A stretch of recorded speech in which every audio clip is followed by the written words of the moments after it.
Reel बनावे वाली सावन में रोपी है धान। अब रील बनावे वाली सावन में रोपी है धान। अब रील बनावे वाली सावन में रोपी है धान। अब रील बनावे वाली सावन में रोपी है धान। दिन भर जरई गाड़ी के लई है मेकअप के सामान। दिन भर जरई गाड़ी के लई है मेकअप के सामान।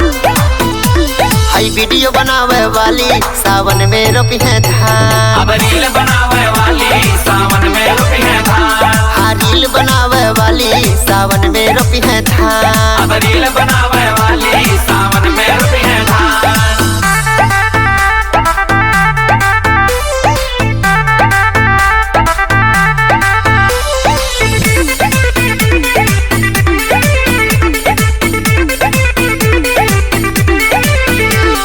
लगा के फिल्टर इंस्टा पे चेहरा खूब चमकावेली।